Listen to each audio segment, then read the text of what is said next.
السلام علیکم ورحمۃ اللہ وبرکاتہ۔ یہ آج کون سی محفل ہے؟ چھٹی محرم شریف کی 6 تاریخ بھی ہے، چھٹی محفل ہے۔ اور یہ محفل جو منعقد ہو رہی ہے جناب بابا رمضان مستان سائیں صاحب کے مکان پر، آپ حضرات ملاحظہ کریں گے۔ اللہ تعالیٰ کی بارگاہ میں دعا ہے کہ مجھے سچ کہنے کی اور حق کہنے کی توفیق عطا فرمائے، اور مجھ کو اور آپ کو اس پر عمل کرنے کی توفیق عطا فرمائے۔ الحمدللہ الحمدللہ رب العالمین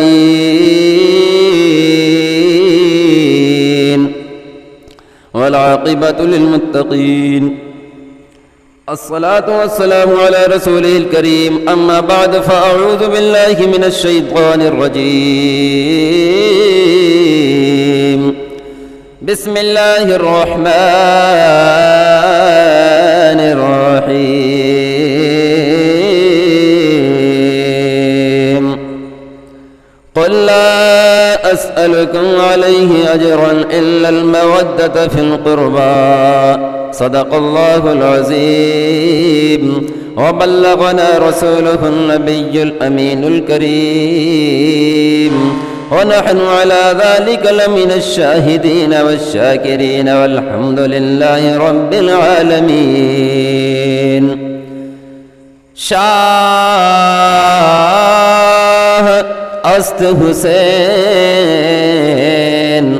بادشاہ است حسین، شاہ است حسین بادشاہ است حسین، دین است حسین دی پناہ است حسین، اور سرداد نداد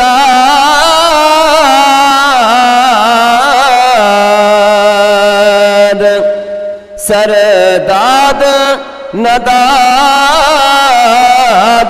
در دست یزید، حقا کی بنا لا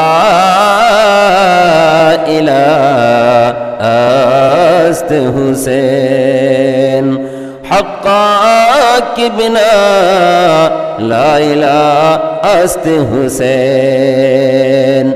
یہ کس نے شعر لکھا؟ یہ فارسی ہے، لکھا کس نے ہے؟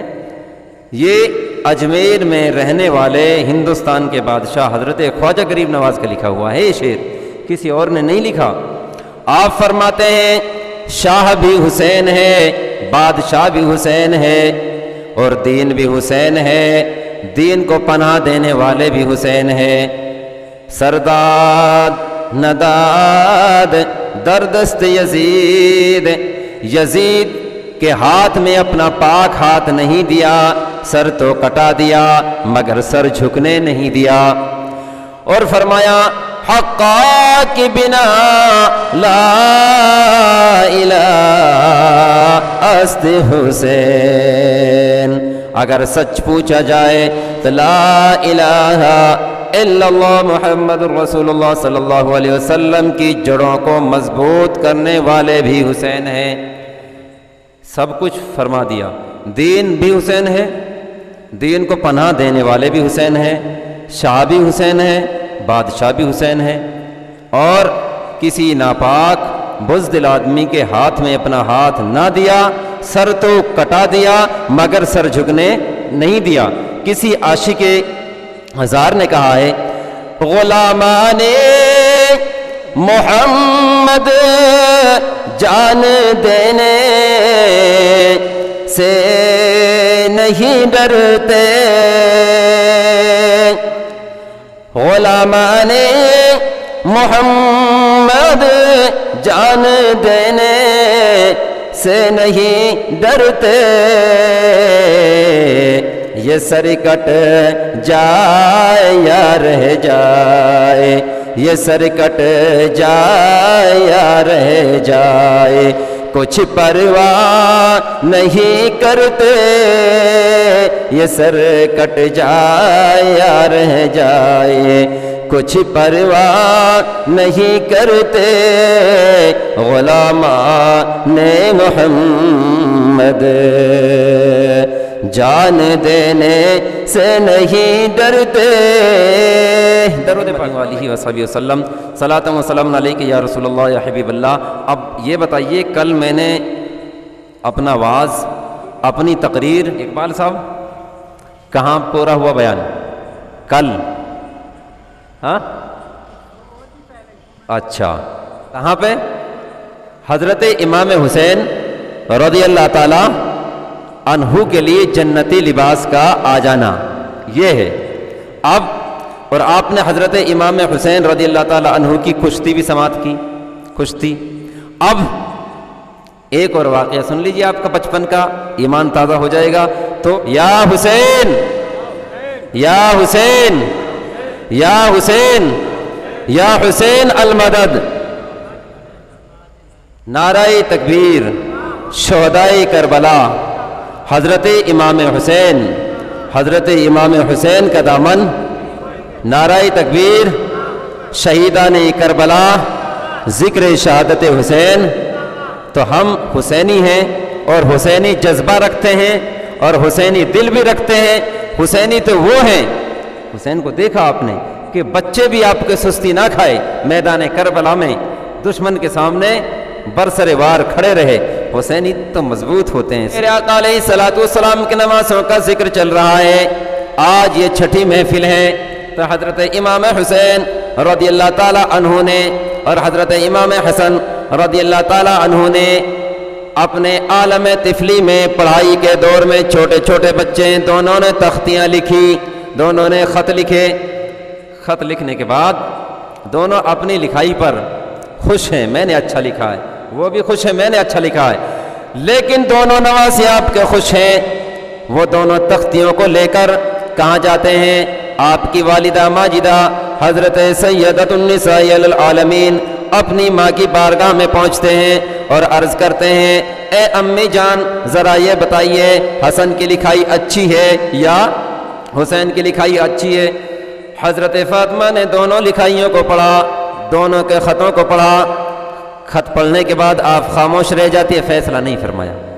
ادھر حسین کی لکھائی میں بھی کمی نظر نہیں آتی اور حسن کی میں بھی کمی نظر نہیں آتی، آپ خاموش رہ جاتی ہیں۔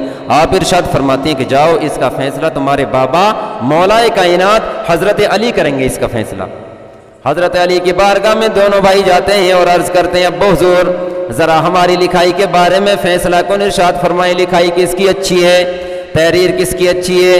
حضرت علی، وہ علی جن کے بارے میں حضرت عمر نے فرمایا اگر ہمیں حضرت علی رضی اللہ تعالی عنہ کی مدد حاصل نہ ہوتی تو ہم خلافت کو نہ سنبھال پاتے، ہم کسی کا فیصلہ نہ کر سکتے تھے۔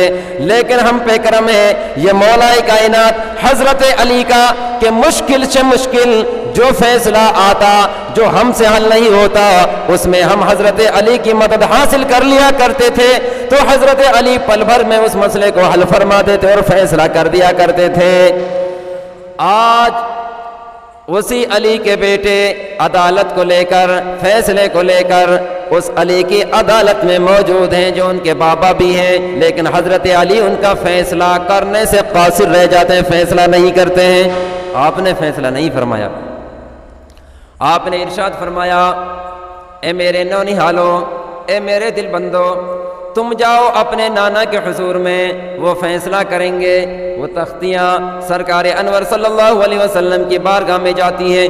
خوشی کے مارے حضرت امام حسن بھی اپنی تختی کو بڑھا دیتے ہیں اور خوشی کے مارے حضرت امام حسین بھی تختی کو آگے بڑھا دیتے ہیں اور عرض کرتے ہیں آپ کے دستے اقدس کو پکڑ کر اور عرض کرتے ہیں، اے نانا جان ذرا یہ بتاؤ حسن نے اچھا لکھا ہے یا حسین نے اچھا لکھا ہے؟ میرے آقا کبھی حسن کی تحریر کو پڑھتے ہیں، کبھی حسین کی تحریر کو پڑھتے ہیں، کبھی حسن کی لکھائی کو پڑھتے ہیں، لیکن کمی کس میں نکالی جائے، غلطی کس میں نکالی جائے؟ غلطی تو اس میں نکالی جاتی ہے جس میں غلطی ہو، لیکن دونوں میں غلطی کا نام و نشان تک نہیں ہے۔ غلطی کا نام و نشان ایک بھی تختی میں نہیں ہے، تو غلطی آپ نکالے کسی میں، بتاؤ غلطی نہیں نکل رہی۔ میرا آقا علیہ الصلوۃ والسلام خاموش ہیں اور آپ سوچ میں پڑ جاتے ہیں، آپ کا ذہن گھوم جاتا ہے۔ ان تختیوں کو لے کر حضرت فاطمہ کے پاس بھی گئے ہیں، انہوں نے فیصلہ نہیں فرمایا۔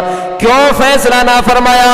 اگر تحریر حسن کی اچھی ہو جاتی ہے، حسین کو کم نمبر دیے جاتے ہیں، تو حسین کا دل ٹوٹ جائے گا۔ جب ان کا دل توڑنا حضرت فاطمہ نے گوارا نہ سمجھا، پھر وہ تختیاں حضرت علی کے پاس گئیں، تو حضرت علی کے بارے میں میرے آقا اپنے ذہن میں بٹھا رہے ہوتے ہیں کہ ان کا فیصلہ علی بھی نہ کر سکے۔ کیوں نہ کیا؟ کہ ایک کو اچھا بتائے، دوسرا ناراض۔ میرا آقا علیہ الصلوۃ والسلام کو دونوں ہی لاڈلے ہیں، آپ سوچ ہی رہے ہیں۔ اتنے میں حضرت جبریل علیہ الصلوۃ والسلام حاضر ہو گئے اور عرض کرتے ہیں الصلاۃ والسلام علیک یا رسول اللہ، الصلاۃ والسلام علیک یا نبی اللہ۔ یا رسول اللہ، ان کا فیصلہ آپ نہیں فرما رہے تو تمہارا رب فرماتا ہے کہ اس کا رب فیصلہ فرمائے گا، اور فیصلے کے لیے سارے اشیاء مجھے عطا فرما دیے ہیں۔ رب نے مجھے جنت سے 7 موتی عطا فرمائے ہیں۔ اے جبریل، حسن و حسین کی تختیوں پر ان موتیوں کو اچھالنا، آسمان کی طرف پھینکنا۔ جس کی تختی پر 4 موتی آ جائیں گے اس کو نمبر اچھے ملیں گے، اس کی تحریر اچھی ہوگی، اور جس کی تختی پر 3 موتی یا 2 موتی آ جائیں تو ان کی تحریر میں غلطی ہوگی۔ یہ اللہ نے فرمایا ہے۔ یا رسول اللہ، یہ فیصلہ تو آپ کا پروردگار عالم کرے گا۔ اب سوچ میں پڑنے کی بات کیا تھی؟ جب اللہ ہی فیصلہ کر رہا ہے، میرے آقا بھی آزاد ہو جاتے ہیں کہ اللہ بہتر جانتا ہے، اللہ بہتر جانتا ہے، جو اللہ فرمائے گا اسی میں کسی کو جنبش ہلانے کی بھی جرأت نہیں رہتی۔ اللہ جو فرمائے بندے اس کو خوشی کے ساتھ قبول کرتے ہیں، میرے محبوب بھی اس کو خوشی کے ساتھ قبول فرماتے ہیں۔ آپ نے ارشاد فرمایا اے جبریل، اس فیصلے کو حاضر لاؤ جس فیصلے کو میرے آقا علیہ الصلوۃ والسلام نے فرمایا۔ کون سا فیصلہ ہے؟ جس فیصلے کو رب نے فرمایا ہے اس کو کیجیے۔ حضرت امام حسن حسین کی تختیاں اس طرح ہو جاتی ہیں، حضرت جبریل ان موتیوں کو آسمان کی طرف اچھالتے ہیں، ان موتیوں کو آسمان کی طرف اچھالتے ہیں۔ اللہ تعالیٰ کی قدرت کا کرشمہ، اللہ تعالیٰ کی قدرت، اللہ تعالیٰ کا انصاف، اللہ تعالیٰ کا فیصلہ آپ ملاحظہ کریں۔ جب حضرت جبریل نے وہ موتی آسمان کی طرف اچھالے تھے، 3 موتی حسن کی تختی پر آئے، 3 موتی حضرت حسین کی تختی پر آئے۔ 7واں موتی کے لیے رب تعالیٰ نے ارشاد فرمایا اے موتی، تجھے رب کا حکم ہے اور تیرے پروردگار عالم کا حکم ہے، ٹوٹ جا اور پھٹ جا، الگ الگ ہو جا، آدھا حصہ حسین کی تختی پر چلا جا، آدھا حصہ حسین کی تختی پر چلا جا، آدھا حسن کی تختی پر چلا جا۔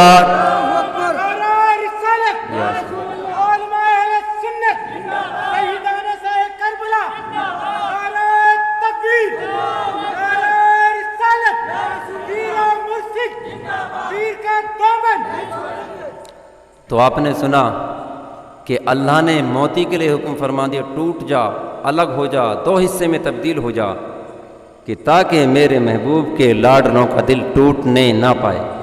دیکھا، آپ نے دیکھا کہ اللہ بھی کیسی محبت کر رہا ہے، اللہ بھی کیسی محبت کر رہا ہے کہ تختیوں میں غلطی نکالنے پر بھی عدالتیں بدلی جا رہی ہیں۔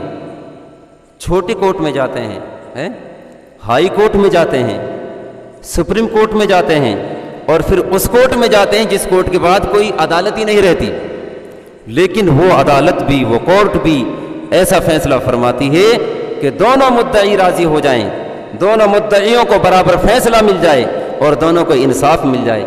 اب میں آپ سے پوچھنا چاہتا ہوں کہ جب ان کا دل توڑنا خود وحدہ لا شریک پروردگار عالم نے بہتر نہ سمجھا، تو اگر اس دنیا میں، اس زمین پر ان لاڈلوں کا جنہوں نے خون بہایا ہے، ان لاڈلوں کو جنہوں نے پیاسا تڑپایا ہے، جن کی اولاد کو پیاسا مارا ہے اور جن کی عورتوں کو باندھی بنایا ہے، تو کیا اللہ تعالیٰ اور اس کے رسول حضرت فاطمہ کا دل ان سے راضی ہوا ہے یا ناراض ہوا ہے؟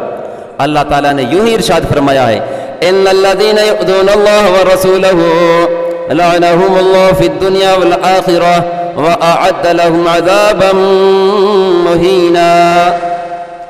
اللہ تبارک و تعالی ان لوگوں کے لیے عذاب شدید عطا فرماتا ہے جو تکلیف دیتے ہیں، جو ایذا دیتے ہیں اللہ اور اس کے رسول کو۔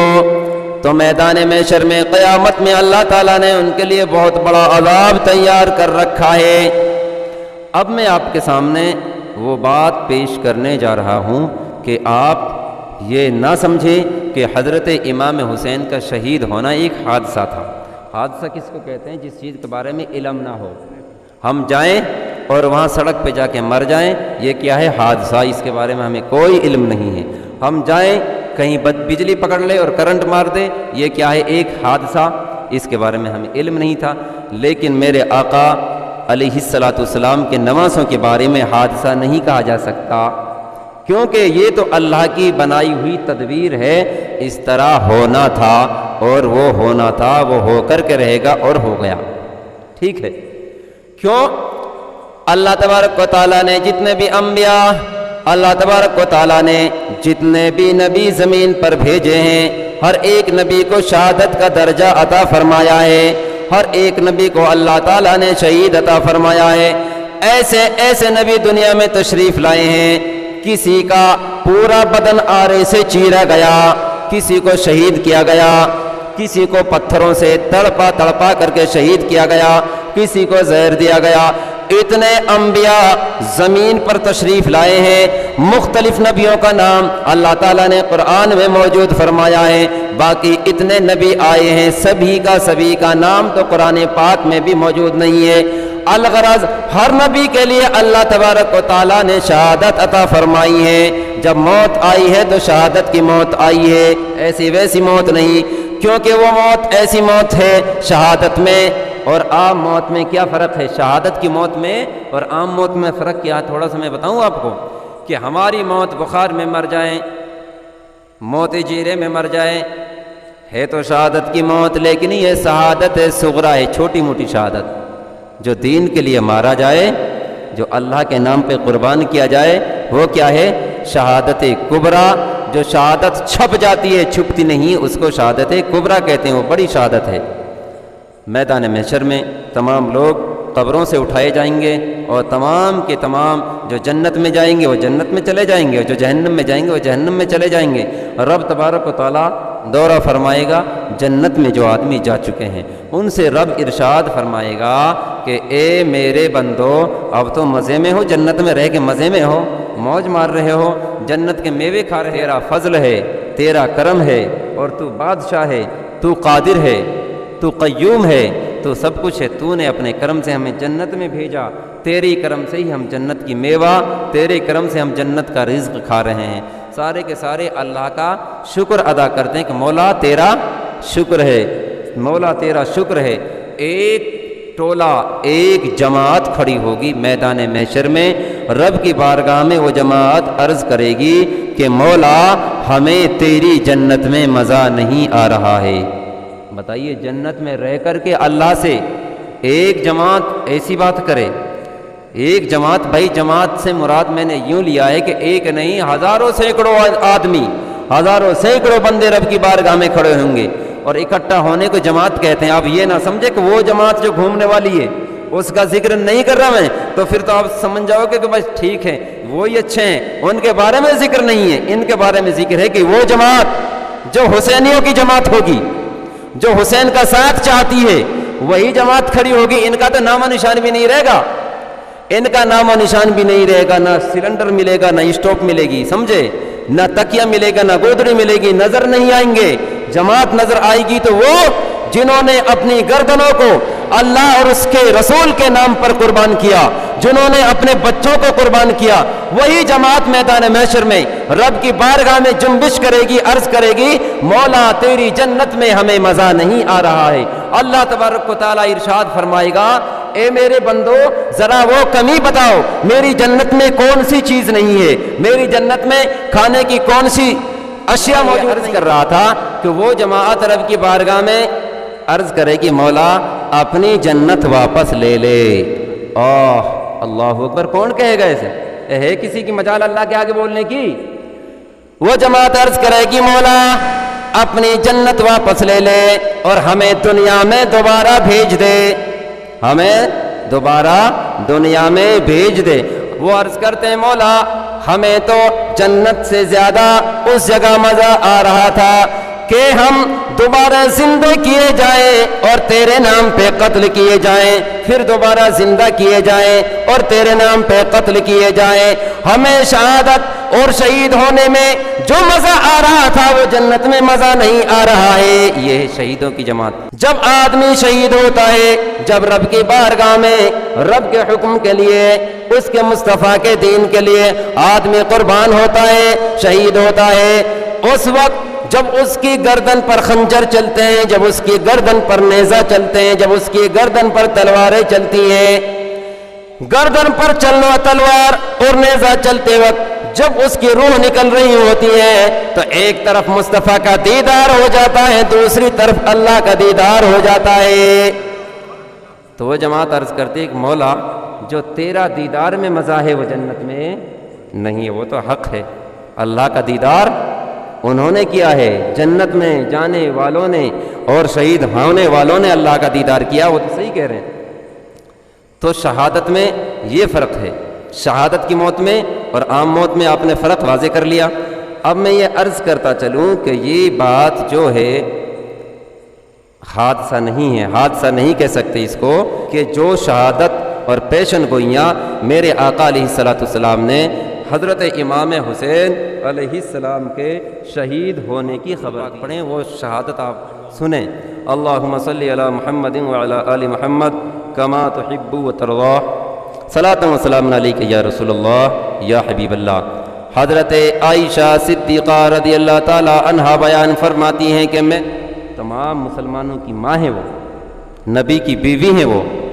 تو میرے آقا علیہ الصلوۃ والسلام ارشاد فرماتے ہیں، حضرت جبریل علیہ الصلوۃ والسلام حاضر ہوئے اور عرض کرتے ہیں یا رسول اللہ جن نواسوں سے آپ محبت کرتے ہو، جس حسین سے آپ محبت کرتے ہو، آپ ارشاد فرماتے ہیں ان کے بارے میں، یہ حضرت جبریل بتا کر کے گئے ہیں کہ آپ کے تشریف لے جانے کے بعد آپ کی امت آپ کے اس شہزادے کو میدان کرب و بلا ملک عراق کے اندر نہر فرات کے قریب کو بے دردی کے ساتھ شہید کرے گی۔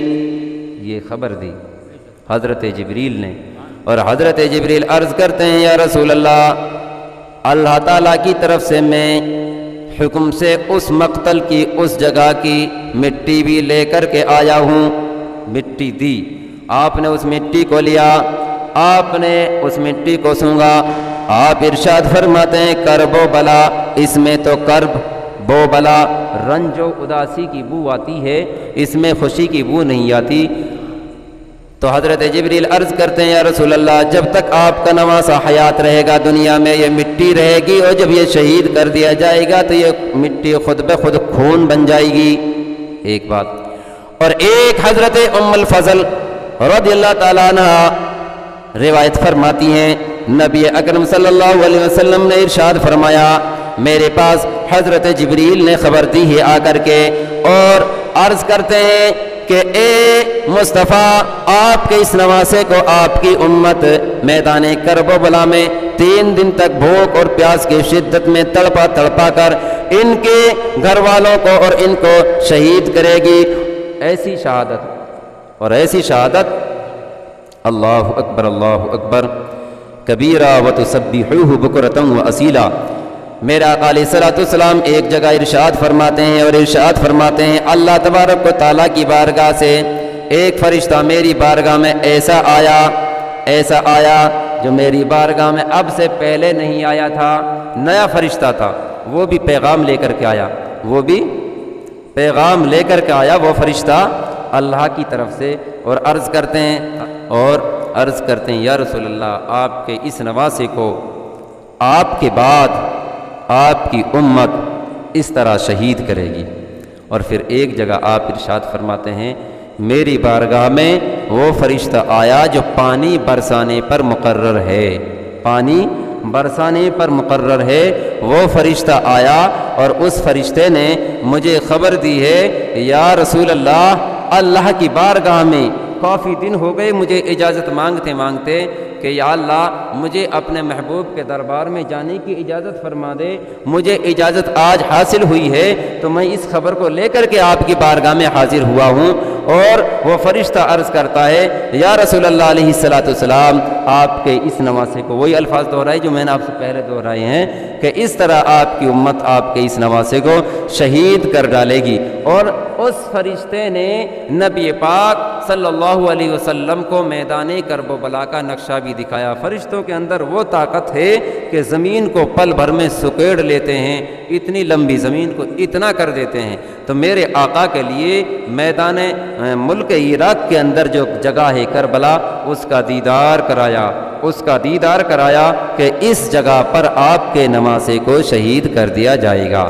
ایک دفعہ کا واقعہ ہے کہ حضرت علی رضی اللہ تعالی عنہ اور آپ کے ساتھ اور اصحاب بھی ہیں، کہیں سفر سے آ رہے تھے۔ یہ جنگ صفین کا معاملہ تھا، آپ اس جنگ سے فارغ ہو کے آ رہے تھے۔ جب آپ عراق سے ہوتے ہوئے گزرے تو ایک جگہ پر آپ نے چاہا کہ یہاں ٹھہرا جائے، آپ نے وضو فرمایا، وضو فرما کر کے کوئی راہگیر وہاں کے نکلا ہوا جا رہا تھا، آپ نے ارشاد فرمایا ذرا ادھر آؤ، اس جگہ کا نام کیا ہے؟ اس جگہ کا نام کیا ہے؟ تو اس راہگیر نے، راہ چلنے والے نے عرض کیا کہ اس جگہ کا نام ارض کربلا ہے۔ کیا؟ اس کا نام ارض کربلا ہے، جس کو حضرت علی نے فرمایا کرب و بلا، کہ یہ وہ جگہ ہے۔ اتنا کہنا تھا کہ حضرت علی کا ذہن میرے آقا مخبر صادق احمد مجتبی امام الانبیاء سرو ایک دم بات یاد آ جاتی ہیں۔ آپ ارشاد فرماتے ہیں، حضرت علی ارشاد فرماتے ہیں کہ اس مقام پر، اس جگہ پر صحابیوں کے علاوہ ایسے نیک لوگ شہید کیے جائیں گے، ایسے نیک لوگ شہید کیے جائیں گے جن پر زمین و آسمان کو بھی رونا آ جائے گا۔ ایسی مقدس ہستیاں اس جگہ پر شہید کی جائے گی۔ میرے آقا حضرت علی کرم اللہ وجہ الکریم نے اس جگہ پر نفل ادا فرمائے۔ آپ نے ارشاد فرمایا اس جگہ پر میرا بیٹا لاڈلا حسین کا آخری سجدہ ہوگا، جس جگہ پر حضرت علی نے سجدہ کیا تھا۔ حضرت علی نے اس جگہ نماز پڑھی، آپ نے فرمایا اس جگہ میرا لاڈلا حسین کا سجدہ ہوگا اور اسی جگہ پر میرے حسین کو شہید کیا جائے گا۔ لوگوں نے اس جگہ کی ناکہ بندی کر دی، نشانی لگا دی تھی۔ کیوں نشانی لگا دی؟ کہ تاکہ یہ بات پوری ہوتی ہے یا نہ ہوتی ہے۔ حضرت علی مولا کائنات ارشاد فرماتے ہیں، حضرت علی نے ایک چھڑی کے اشارے سے ارشاد فرمایا یہاں پر حضرت عباس کا بازو قتل کیا جائے گا، یہاں پر حضرت عباس اپنے گھوڑے سے گریں گے، یہاں پر علی اکبر کو شہید کیا جائے گا، یہاں پر قاسم کی جوانی کو لوٹا جائے گا، یہاں پر حضرت علی اصغر کے حلقوم میں تیر مارا جائے گا۔ اور یہاں تک آپ نے نشانی فرما دی یہاں پر میرے گھر والوں کے اور میرے بچوں کے گھوڑے باندھے جائیں گے، یہاں پر ان کے کجاوا رکھے جائیں گے۔ آپ نے سامان جو سامان ایک ایک سامان کی لسٹ گن کر کے عطا فرمائی۔ یہاں پر کجاوے رکھے جائیں گے، یہاں پر گھوڑے باندھے جائیں گے، یہاں پر تمبوئے لگائے جائیں گے، یہاں پر خیمے لگائے جائیں گے، یہاں پر وضو کی جائے گی۔ یہ خیمہ حضرت زینب کا ہوگا، یہ خیمہ حضرت شہربانوں کا ہوگا۔ بتاؤ ان کے بابا نے ان کی شہادت سے پہلے ہی وہ ساری نشانیاں عطا فرما دی، اور یہ سب کچھ حضرت امام حسین کو بھی بخوبی معلوم تھا۔ روایتوں میں ذکر آتا ہے حضرت محمد بن عبداللہ یہ روایت فرماتے ہیں ایک دفعہ ہم سفر کر کے آ رہے تھے، ایک سفر سے آ رہے تھے تو ہمارے ساتھ میں کوئی دوسرا نہیں تھا، وہ شہید اعظم، وہی شہنشاہ کربلا حضرت امام حسین ہمارے ساتھ موجود تھے، اور ہم نہر فرات پہ موجود تھے، اور ہم دریائے فرات پر موجود تھے۔ دریائے فرات، نہر فرات، یہ کون سی دریا بابا؟ ان کا ذکر حدیث پاک میں ہے۔ ایک دریائے نیل، کیا ہے؟ ایک دریائے نیل، ایک دریائے دجلہ اور ایک نہر فرات۔ یہ دریا کیا ہے؟ حوض کوثر سے چل کے یہ جنتی نہروں کا نہروں کی شاخ ہیں، یہ جنتی نہریں ہیں، ان میں جنتی پانی آتا ہے، سمجھے آپ؟ اور یہ قدرتی ندی ہیں، یہ سوکھتی نہیں ہیں۔ تو حضرت امام حسین وہاں موجود ہیں اور وہاں پر آپ کا قاتل شمر ذل جوشن، کیا نام تھا؟ شمر ذل جوشن، میرے آقا حضرت امام حسین رضی اللہ تعالیٰ عنہ ارشاد فرماتے ہیں، سچ فرمایا میرے نانا، سچ فرماتے ہیں میرے نانا جان حضور صلی اللہ علیہ وسلم، میرے آقا نے صحیح خبر مرحمت فرمائی اور ارشاد فرماتے ہیں کہ صحیح فرمایا کہ میرے خاندان میں اور میرے گھر والوں میں اور میرے اہل بیت پاک کا جو خون چوس رہا ہے، جو میرے گھر والوں کا، جو میرے خاندان کا خون پی رہا ہے، اس کو فرمایا ابلق مائنہ کتا، کوڑھی زدہ مطلب گیڑی چاتی کا، جس کے کوڑ چو رہی ہو۔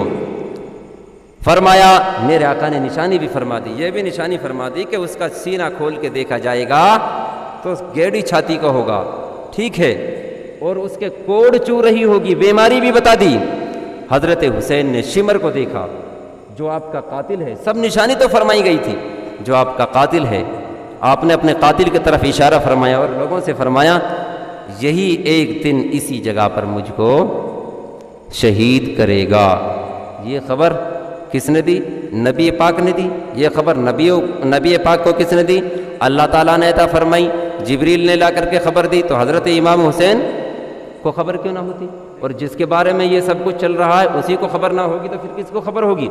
مدینے کے اندر یہ خبر مشہور ہو چکی کہ ان کے ساتھ اس طرح ہوگا اور ان کو اس طرح شہید کیا جائے گا۔ جو آپ کے ساتھ آدمی تھے وہ کہتے ہیں اے امام حسین، جب بات یہی ہے آپ کو یہ شہید کرے گا، یہ آپ کا قاتل ہے، تو کیوں نہ ہو یہ اکیلا ہم اتنے سارا ابھی مار دیتے ہیں، اس کا قصہ تمام کر دیتے ہیں۔ جب آدمی کو خبر ہے یہ میرا دشمن ہے تو پہلے کیوں نہ ہو جاتے یہ کام؟ حضرت امام حسین ارشاد فرماتے ہیں ایسا ہرگز نہیں ہو سکتا۔ اللہ تبارک و تعالیٰ کی طرف سے جتنے دن آدمی کی زندگی کے لیے مقرر فرمائے ہیں اتنا دن وہ آدمی جی کر کے رہے گا، اور جب آدمی زندگی ختم ہو جاتی ہے ساری دنیا اس کو بچانے کی کوشش کرے تو پھر بھی آدمی بچ نہیں سکتا۔ اور رسول پاک کا گھرانہ ہے، پہلے وار کسی کے اوپر کرتے ہی نہیں ہے، جب آن پڑتی ہے تب وار فرماتے ہیں، آپ نے وار نہیں فرمایا، دیکھ کر کے چلے جاتے ہیں۔ محمد مصطفیٰ نے تھا کیا اعلان متواتر، محمد مصطفیٰ نے تھا کیا اعلان متواتر، شہادت کربلا میں پائے گا ابن علی جا کر، شہادت کربلا میں پائے گا ابن علی جا کر، اور خدائے پاک نے اس کے تو خود اعلان فرمائے، خدائے پاک نے اس کے تو خود اعلان فرمائے، شہادت کی خبر لے کر فرشتے بار بار آئے۔ نعرہ تکبیر، نعرہ رسالت، غوث کا دامن، خواجہ کا دامن، پیر و مرشد کا دامن، حسن حسین کا دامن، شہادت کی خبر لے کر فرشتے بار بار آئے۔ میرے آقا علیہ الصلوۃ والسلام ارشاد فرماتے ہیں، کیا ارشاد فرماتے ہیں؟ اللہ تبارک و تعالیٰ کی طرف سے وحی نازل کی جاتی ہے میرے آقا پر، اور ارشاد فرمایا جاتا ہے اے میرے محبوب، کس کا حکم ہے؟ اللہ کا۔ اے میرے محبوب، اے میرے محبوب، یحییٰ بن زکریا علیہ السلام کے قتل کے بدلے میں ان نبیوں کی بھی شہادت ہوئی ہے، زکریا بن یحییٰ علیہ السلام، ان کی بھی شہادت ہوئی ہے۔ اللہ تبارک و تعالیٰ نے ناراضگی کا اظہار فرما کر جب ان کو لوگوں نے قتل کیا، ان کے امتیوں نے، ان کے امت کے دور کے لوگوں نے قتل کیا، تو اللہ تبارک و تعالیٰ نے 70,000 لوگوں پر عذاب نازل فرمایا، اور ایسا عذاب نازل فرمایا کہ وہ تڑپ تڑپ کر دنیا میں تڑپ تڑپ کر دنیا سے الوداع ہو گئے اور جہنم میں پہنچ گئے۔ اللہ تبارک و تعالیٰ ارشاد فرماتا ہے اے محبوب تیرا پروردگار عالم، اے محبوب تیرا رب، اے محبوب تیرا معبود تیرے نواسے کے قتل کے بدلے میں 70,000 نہیں بلکہ 70 اور 70 1,40,000 آدمیوں کو جہنم میں بھیجے گا اور ان پر اپنا عذاب مسلط فرمائے گا اور ان کو موت کے گھاٹ اتار دے گا۔ تیرے ایک نواسے کے قتل ہونے کے عوض میں اتنے لوگوں پر اللہ کا عذاب آئے گا۔ کتنے پر؟ 1,40,000 اور وہ مر چکے، عذاب آ بھی چکا، ٹھیک ہے۔ اور یہ دیکھیں بیان تو کافی لمبا، ضمناً بات آ رہی ہے کہ ملک عراق کے اندر حضرت امام حسین کی شہادت سے لے کر اب تک اور اب سے لے کے قیامت تک امن قائم نہیں ہو سکتا۔ حکومتیں آتی رہیں گی اور ان کے بادشاہ، ان کے سلطان، ان کے راشٹرپتیوں کو اس طرح پھانسی پر، اس طرح سولی پر ہی چڑھایا جائے گا، کیونکہ اس جگہ پر خاندان نبوت کی بد دعا ہے۔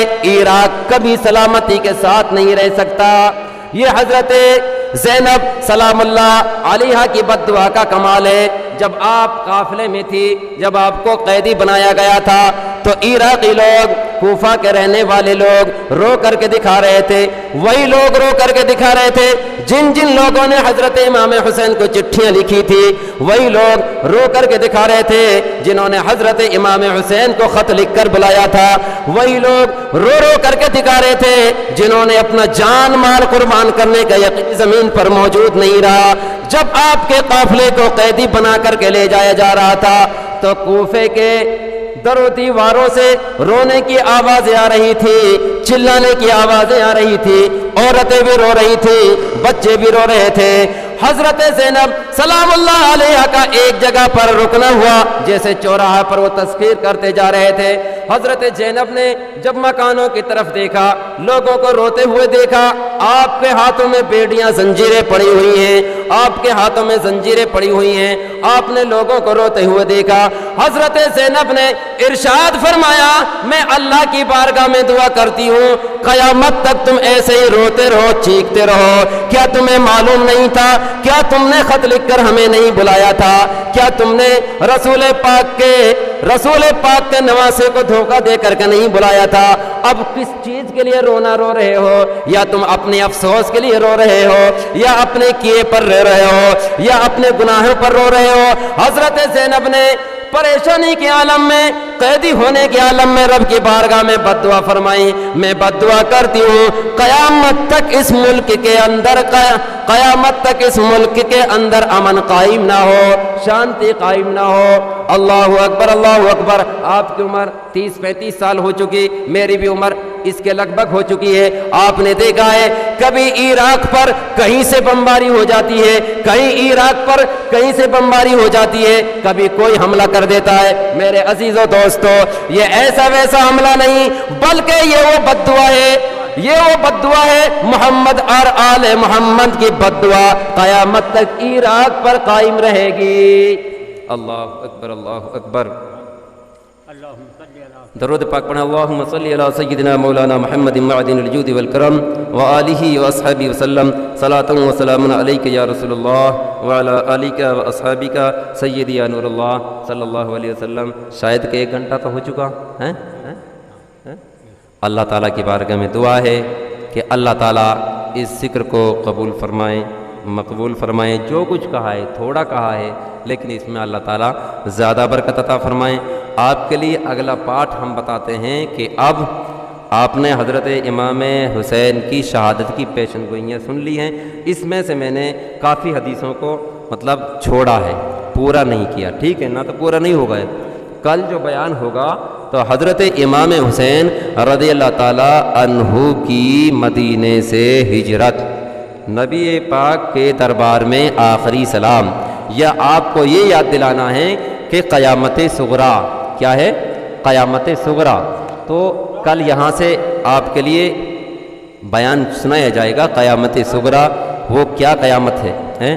وہ حاضر تو ہیں، جب یہاں کے فرشتے جائیں گے اللہ کی بارگاہ میں تو نام تو لکھ دیا جائے گا، چاہے کوئی سو رہا تھا یا جاگ رہا تھا، لیکن لسٹ میں تو ہوگا کہ یہ موجود تھا، لسٹ میں تو ہوگا یہ موجود تھا۔ میدان محشر میں قیامت کے دن جب حضرت امام حسن کی ماں حضرت فاطمہ اللہ کی بارگاہ میں دعا کریں گی، اللہ کی بارگاہ میں کیسے دعا کریں گی؟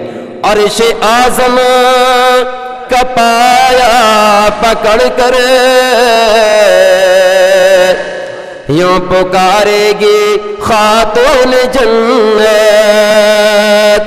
عرش اعظم کا پایا پکڑ کر یوں پکارے گی خاتون جنت، بخش دو میرے بابا کی امت، سونی سونی سی جنت پڑی ہے، سونی سونی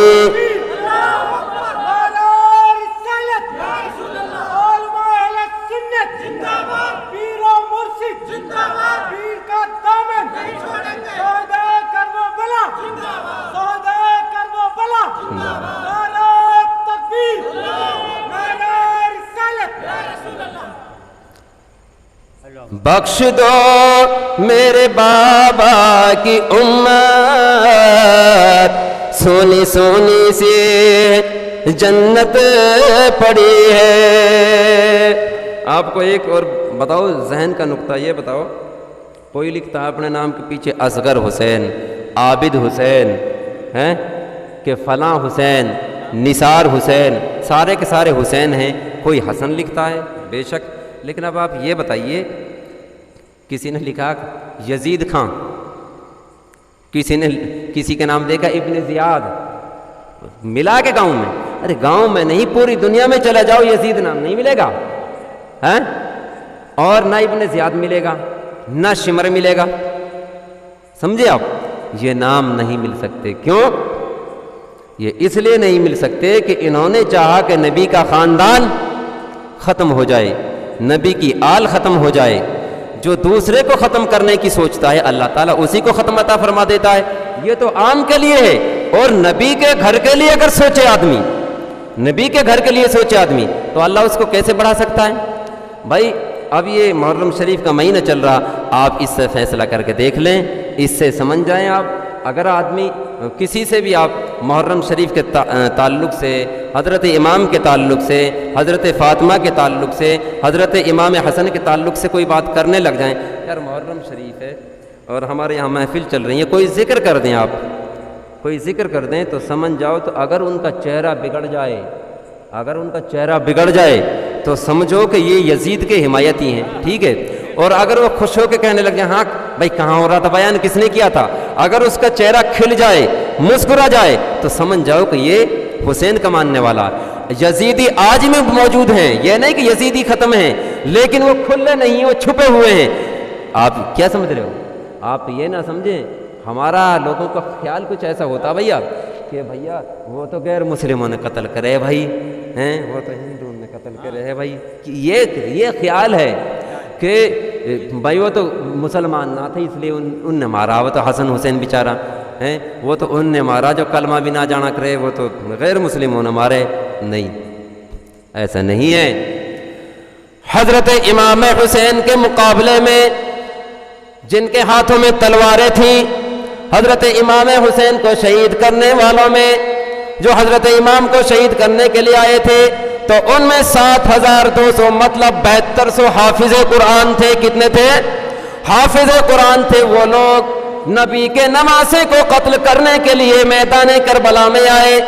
انہی لوگوں کے بارے میں میرے آقا علیہ الصلوۃ والسلام نے نشانی عطا فرما دی کہ میری امت میں ایسے بھی لوگ موجود ہیں کہ قرآن اچھی طریقے سے پڑھیں گے، قرآن ان کے یاد بھی ہو جائے گا، قرآن کی تلاوت بھی کریں گے، لیکن میرے آقا ارشاد فرماتے ہیں وہ قرآن ان کے حلق سے نیچے تک بھی نہیں اترے گا۔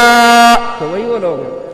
آپ یہ نہ سمجھو بھائی یہ تو حافظ جی بھی ہے، مولوی صاحب بھی ہے، بھائی اچھی بات ہے، یہ بھی اللہ کی بات بتا رہا ہے، یہ بھی دین کی بات بتا رہا ہے۔ آپ یہ دیکھو میدان کربلا میں کتنے حافظ تھے، ادھر بھی سمجھ جائیں، میدان کربلا میں کتنے قاری تھے، کیونکہ رسول پاک کے فرمان کی وہ مخالف کر رہے تھے۔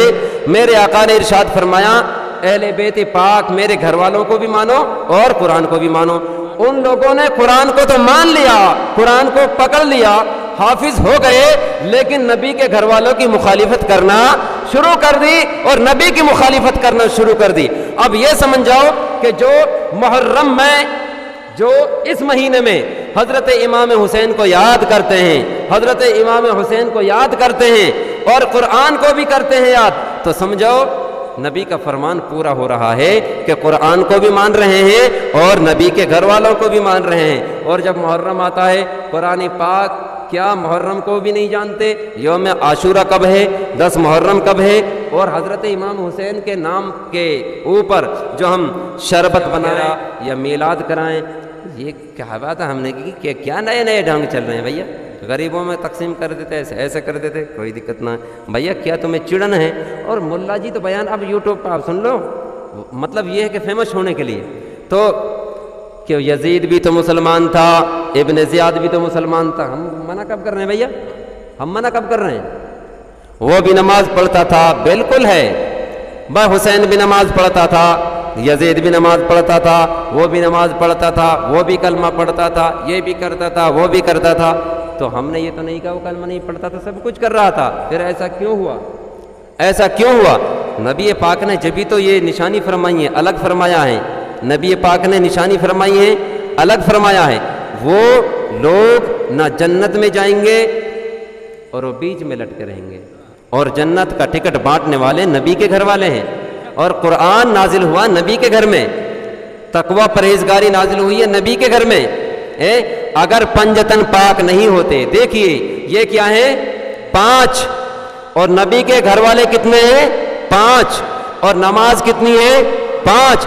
ایک ایک نماز ایک ایک گھر والے کے صدقے میں قبول ہوتی ہے، اور اگر 5 کو چھوڑ دیا تو ایک بھی نماز مقبول نہیں ہے، ٹھیک ہے؟ بغیر عشق نبی ہے نماز ہی باطل، بغیر عشق نبی ہے نماز ہے باطل، اور اگر ہو عشق نبی تو نماز خوشبو دے، اور کروں جو ذکر نبی تو زبان خوشبو دے، اور جہاں ہو ذکر نبی وہ مکان خوشبو دے۔ نعرہ رسالت، خواجہ کا دامن، حسن حسین کا دامن، پیر و مرشد کا دامن۔ بھائی دیکھ، یہ جو میں شعر پڑھ رہا ہوں نا، یہ کوئی کبھی پڑھا کرے، ہم چھوٹے جب پڑھا کرے حفظ کرتے تھے، یہ اب میرے پاس یہ ڈائری بھی نہیں ہے، لیکن یہ حضرت امام حسین کا خاص فضل ہوتا ہے اس مہینے میں اور رمضان میں کہ جب میں قرآن شریف سناتا ہوں تو میری آنکھ بھی نہیں دکھی، جب میں رمضان شریف میں قرآن سنانے لگ جاتا ہوں نا، تو حافظ جی آپ کو بہت بیمار ہوئے دیکھیں گے، کوئی ہاسپٹل میں ملے گا، کوئی کہیں، کیونکہ وہ کچے حافظ ہوتے ہیں، ان کے جب یاد نہیں ہوتا نا، کئی کی آنکھ دکھ جائے گی، کئی کی آنکھ کھچ جائے گی، کوئی بیمار ہو جائے گا، لیکن میرے مرشد کا یہ بہت بڑا کرم ہے کہ میں 12 مہینہ 11 مہینہ خوب بیمار رہتا ہوں، جب رمضان شریف آتا ہے تو میں بالکل 16 سال کا جوان بن جاتا ہوں، میری آنکھ بھی نہیں دکھتی، اور پورا قرآن جب سناتا ہوں اور قرآن جب ختم ہو جاتا پھر عام جیسے ہو جاتا ہوں، اور جب یہ مہینہ لوٹ کے آتا ہے، جب مہینہ یہ لوٹ کے آتا ہے تو آپ کے خاندان کی اور نبی اور آل نبی کی وہ حدیث میرے ذہن میں یاد آ جاتی ہیں، کوئی میں نے کتاب سے 10 سال پہلے پڑھی یا میں نے اپنے مرشد کی زبانی سنی، جب میں اس بیان کو کرنے کے لیے بیٹھتا ہوں سوچتا تو یہ کہ 10-5 منٹ ہو، لیکن اس کا کرم ہے اور ان کا کرم ہے، ان کا کرم ہے، ان کے کرم کی بات نہ پوچھو، میں تو گدا ہوں ان کا خالق، ان کے کرم کی بات نہ پوچھو۔ بات یہ ہے کہ ہم تو ان کے گدا ہیں، ہمارا کام ہے ان کا نام لینا اور ذکر کرانا بھی ان کا کام ہے، اور ہم نہیں کر سکتے، ان کا ذکر اللہ کرتا ہے۔ ایک عاشق نے کہا ہے ان کی اوصاف کا، اوصاف کہتے ہیں تعریف کرنے کو، ہے نا. پہلے دیکھو نبی کے در کے بھکاری ہیں, اور جب بھیک مانگی جاتی ہے اس کے خاندان کی تعریف کی جاتی ہے. آپ دیکھ رہے ہیں نا, تعریف کی جاتی ہے. ایک نٹ آیا تھا, اس نے اذان دی کہ میرے برابر کوئی اذان ہی نہیں دیتا, بوڑھا سا بیچارہ ہے نا. تو وہ جب برات میں کھانا وغیرہ بن رہا تھا, وہ کھا رہے تھے, وہ رہاڑی سے برات آئی تھی. اب وہ پوچھ کے کون سا گوتے ہیں اس کو بتا دیا, بھائی وہ تو گوت چاند سے اوپر پہنچا دیا, اور لیکن جس کی شان میں کہہ رہا اس نے 1 روپیہ نہ دیا. میں نے کہا کیا کمال کی بات ہے, 1 روپیہ نہ دیا اس نے, تو اس کی غلطی نہ دیا. لیکن میں تو یہ کہہ رہا ہوں کہ جب مانگا جاتا ہے تو اس کے خاندان کی برائی کی جاتی, کہ اچھائی کی جاتی ہے. اور ہم تو مانگ رہے ہیں اللہ سے غنی, اللہ تعالیٰ کیا ہے غنی, وَأَنْتُمُ الْفُقَرَاءُ, میں غنی ہوں, میں بادشاہ ہوں, باقی تمام فقیر ہیں, تمام میرے در کے فقیر ہیں. بادشاہ بھی ہے تو اللہ کے در کا فقیر ہے. تو ہم ان کی تعریف کیسے کر سکتے ہیں؟ تیری اوصاف کا ایک باب بھی پورا نہ ہوا, اور بیت گئی زندگی اور قلم ٹوٹ گئے. ہم ان کے اوصاف کو پورا بیان نہیں کر سکتے, ایسے ہی کرتے کرتے مر جائیں گے, لیکن ان کی تعریف کا حق ادا نہیں کر سکتے. وآخر دعوانا ان الحمد للہ رب العالمین. اب ان کے دربار میں بھیک مانگنے کے لیے, ان کے دربار میں سلامی پیش کرنے کے لیے, جب کوئی مانگنے والا جاتا ہے نا, وہ ڈائریکٹ ارے اتنا دے دے نہیں, پہلے وہ سلام دعا تو کرتا نا, سلام دعا کرتا, پھر سوال کرتا ہے, بھائی پہلے سلام کرو بعد میں مانگو. کیا ہے, پہلے نبی سے سلام کرو اور ان کی آل کے لیے سلام کرو, پھر بعد میں مانگو. وہی تو ہو رہا, پہلے ہم سلام پڑھتے ہیں, بعد میں اللہ سے کیا کرتے ہیں, دعا. تو وہ مانگنا ہی تو ہے, تو پہلے سلام ہوتا ہے, بعد میں کلام کرتے ہیں. اسی کو مسلک اہل سنت والجماعت کہتے ہیں.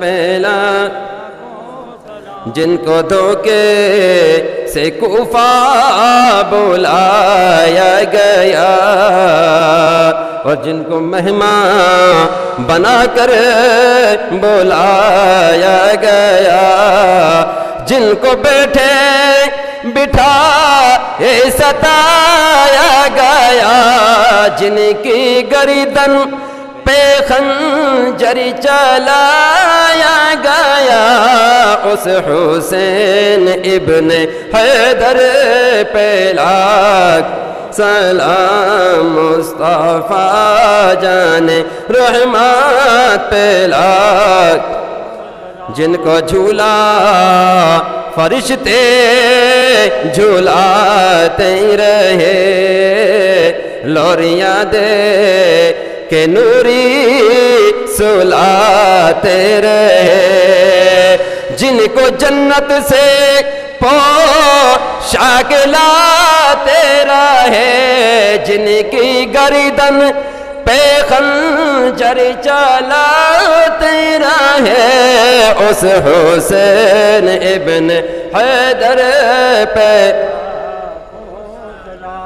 مصطفیٰ جان رحمت پہ لاکھ, سرور انبیاء جن کے نان رسول, مرحبا مرحبا وہ ہیں آل رسول.